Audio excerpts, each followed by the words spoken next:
stick lifted back for Menifee. Across for Lamke. She scores!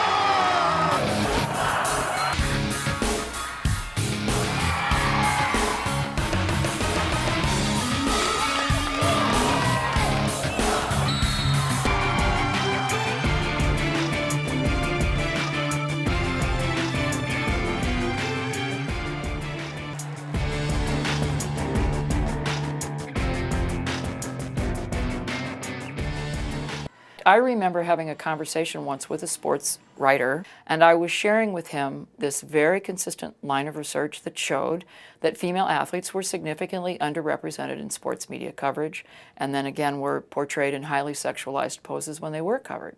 And when I shared the data with him, his response to me was, well, Dr. Kane, don't you think the reason that we cover women's sports in this way is because when you're a reporter or when you're a photographer, you're always looking for a different angle.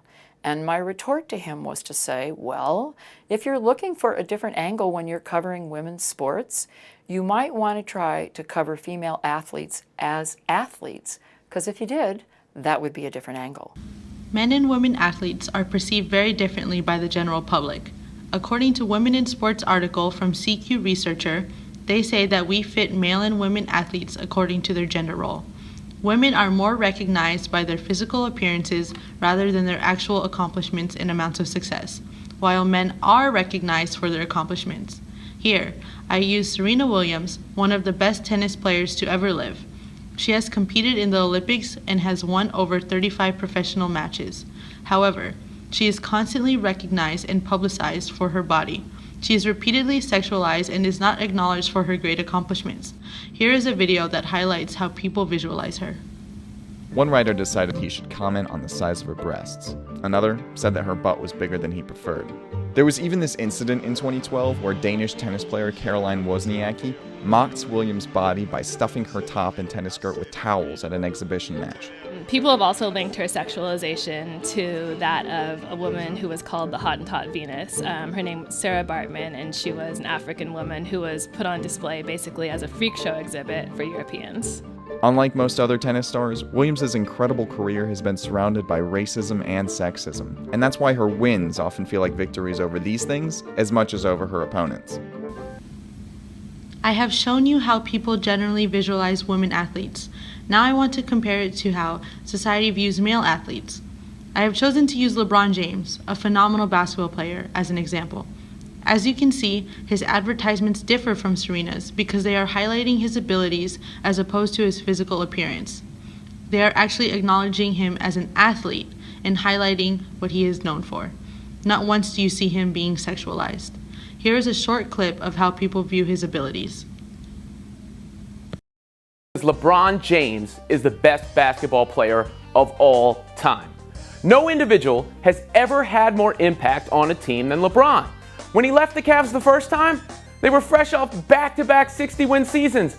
They then went on the longest losing streak in NBA history and had the worst record in the NBA over 4 years, while the Heat went to 4 straight finals. Clearly, there is a difference on how society represents men and women athletes. According to another CQ Researcher article, they believe that women athletes are posed to be seen as soft pornography. Why must we sexualize women this way?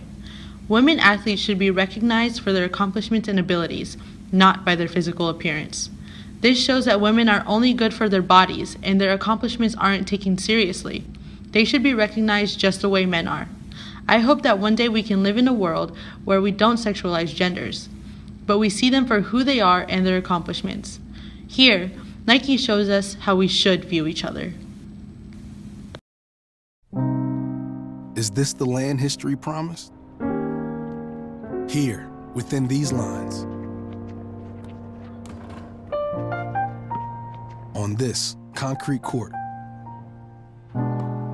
this patch of turf, here, you're defined by your actions, not your looks or beliefs. Equality should have no boundaries.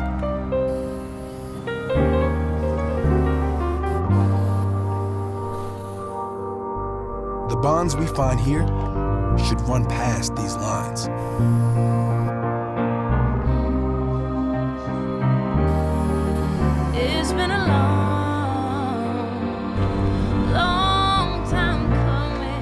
opportunity should not discriminate.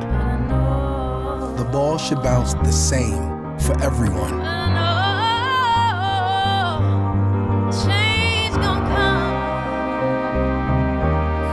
Worth should outshine color.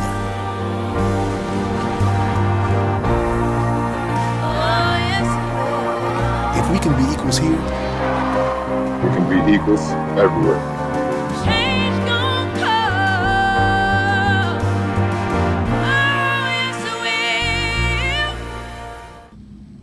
Nike gives us an ideal world where everyone is viewed for who they truly are. No one is perceived to be better than the other, and no one is represented in any other way than who they are. This is how our world should be, viewed by the content of their character, the way they work, and the way they think, not by physical appearances or typical gender stereotypes. Men and women should be perceived in the same way.